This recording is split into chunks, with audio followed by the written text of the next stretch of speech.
From the opinion pages of the Wall Street Journal, this is Potomac Watch. A judge in Florida releases the FBI affidavit justifying the raid on President Trump's home in Mar-a-Lago as readers write in with questions on student loan forgiveness and the 2022 elections. Welcome, I'm Kyle Peterson with the Wall Street Journal. We're joined today by my colleagues, columnist Kim Strassel and editorial writer Monet Ukwe-Barua. Happy Friday to you both. So on Friday, the judge down in Florida has ordered the release of this affidavit from the FBI that it's submitted, asking for the judge to sign off on the warrant. And Kim, it looks like a pretty heavily redacted document.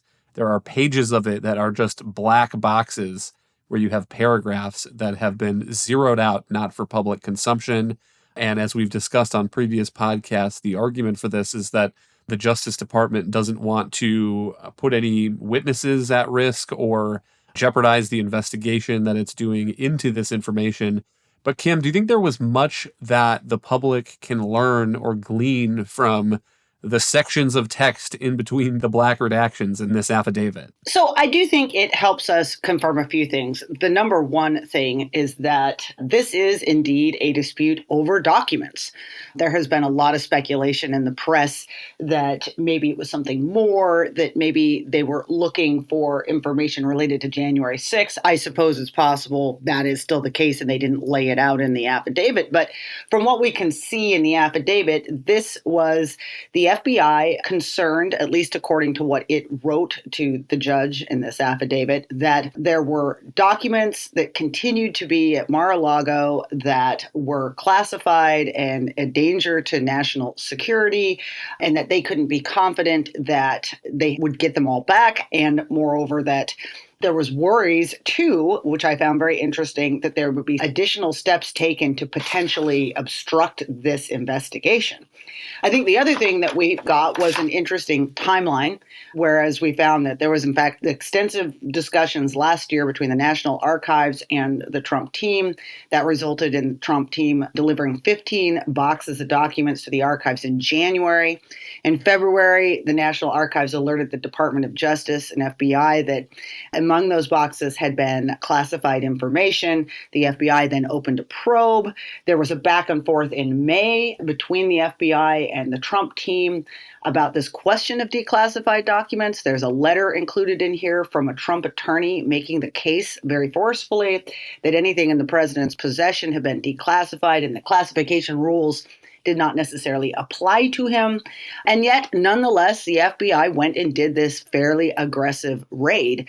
So those are the kind of things we got a little bit more detail about the back and forth and about what it was that set the FBI's alerts off. But as you said, Kyle, just vast amounts of it blacked out. I agree with Kim here that the most interesting information relates to what was in those 15 boxes that President Trump has already returned to the National Archives. And we don't know really much more about what was in the documents the FBI took in the raid because this is an affidavit filed to justify the raid.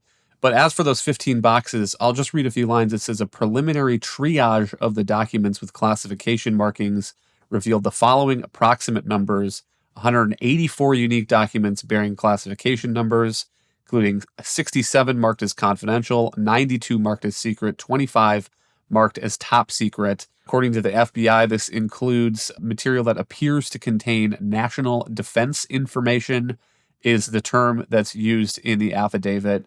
They also express some concern that these records were unfoldered, intermixed with other records, otherwise improperly identified. And in these boxes, there are also newspapers, magazines, news articles, photos, miscellaneous printouts.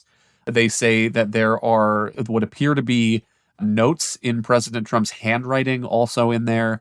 And then there's something called Human Control System, or HCS information.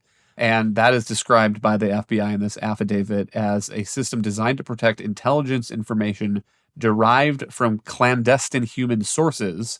And the classification system, that marking is intended to protect those human sources. So interesting that the FBI again claims that there was some human control system information in these 15 boxes already returned. And Monet, that speaks to, I guess, what the Justice Department's thinking was in seeking to do the raid. We don't know how similar the boxes that the FBI took out of Mar-a-Lago are to this 15 that were returned voluntarily by President Trump. But that remains, I think, the million-dollar question is what is in these boxes that would justify the FBI's approach here? So that's right. And as you and Kim have noted, the release of the affidavit got us very, very little additional information about what the most sensitive information in those documents was that made the Justice Department think we have no choice but to conduct this raid, and what made them decide that now was the time to pull the trigger after having had this dispute between President Trump and the National Archives that went on for several months. I think that other big outstanding questions include who were the witnesses who were able to confirm that President Trump was in possession of these specific documents. Obviously, it would be very irregular for the Justice Department to disclose the identities of the witnesses who had testified, usually in criminal investigations. That's going to be kept confidential. But it is a matter of public interest here because everything's a matter of public interest. This is a raid that was conducted on the president. And so I think people are still going to be searching to try to figure out who was in contact with the Justice Department and the FBI, giving them this information. And then also just, we don't know exactly what Trump's perspective on the dispute with the National Archives was, whether he was confirming that he had some of these documents or whether he denied it outright. We don't know how compliant he was in terms of what he was willing to turn over. We do know that there were some documents that previously were turned over, but I think it's also extremely relevant to the investigation what Trump was willing to do, whether he denied certain documents that the Justice Department believed it had strong confirmation were in his possession. And so it seems unlikely at this point that we're going to get another big reveal of additional information. If the Justice Department wanted to reveal more, they could have done so here. But people are still going to be asking these questions, searching for answers, and it seems like we might just be, depending on Justice Department leaks to fill in some of these holes. Just one more thing that really jumped out at me, too, was that section, Kyle, that you just read about the unfolded documents and how they were intermingled between other things. Now, the FBI in its affidavit presented this as a reason for concern. The suggestion that not as enough care as was necessary was being focused on these classified documents. I kind of took a different thing away from that, which was fascinating to me, which you've had a lot of speculation in the press, this suggestion that there was some grand plot or conspiracy by the president to whisk away secrets that concerned national security. In fact, what this really sounded like when you read this was that it was more like maybe sloppiness, like as somebody was hurriedly packing up all these things to get out of the White House and go down, all this stuff was put in there together. And would it make any sense to anyone that if there was some grand conspiracy that he would just return it all amid the notes and magazines, etc., to the National Archives? It just seemed to undercut a lot the notion that there was some far more menacing act behind all of this, rather than just maybe sloppiness. Yeah, and perhaps sloppiness related to the fact that President Trump was telling the public that he had won the election and might remain in office until very late in the game, certainly later than other presidents who are beginning a transition pretty much after Election Day. It also maybe raises the suggestion that President Trump, if this is all mixed in with newspaper clippings and so forth, that he really genuinely did believe that a lot of this stuff was personal mementos, things in his handwriting that maybe contain classified information, but he considers to be personal notes to himself, and or that he had actually declassified some of this information. Though the dispute there, I think, is also kind of fascinating. President Trump has made the argument that he had a standing order that anything that he took with him from the Oval Office to the White House residence was automatically declassified. Other members of the administration have pushed back against that, and I'll read a piece of a recent CNN story. It says 18 former top Trump administration officials tell CNN they never heard any such order issued during their time working for Trump, and that they believe the claim to be patently false. Several officials laughed at the notion. Separately, different story, John Bolton, former national security advisor, said he'd never heard of any kind of order like that while he was in the White House. And he said it, quote, almost certainly is a lie.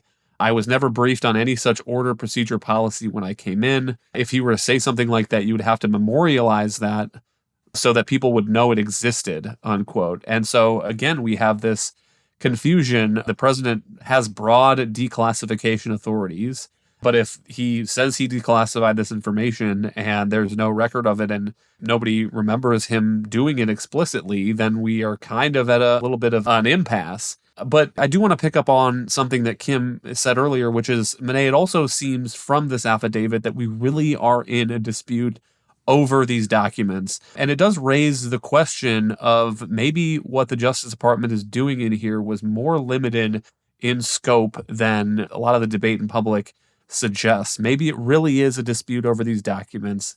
The FBI was concerned they were not going to get them back.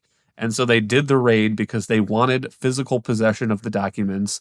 But there's no intent to pursue this as a criminal investigation, to charge the former president with some of these document crimes that are being raised in the public and in the press. Monet, I wonder if you make of that. Maybe I'm giving the Justice Department too much credit, that it knows the firestorm that would come if they pursued criminal charges against President Trump on these document crimes. What you're suggesting seems reasonable as a matter of law. What we have seen from the warrant and then from the affidavit does suggest that there were fairly narrow violations that they thought they had President Trump dead to rights on concerning his handling of the documents. So one of the questions is not just the content of them relating to national security, but they also seem to stress that they were being improperly stored and all these sort of other procedural concerns. And so if you were looking at it as a narrow legal question, you could say, yes, that does give the Justice Department justification to conduct this raid and sort of reclaim federal government possession over these documents. I think the reason a lot of people haven't considered that very much is because it just seems to boggle the mind to think that the Justice Department would conduct this raid merely to reclaim possession over the documents. Everybody knows that there are huge political implications to their treatment of the former president in addition to the legal ones. And so for them to take this step of entering his home and sort of reclaiming those documents seems to suggest they must have thought there was a huge sort of potential national security risk or legal violation that would justify such a thing. And so we don't know the answer to that question, but I think that it made sense that people have been working from the assumption that they must have had some higher order crime that they believed that President Trump was potentially guilty of in order to have conducted this raid in the first place.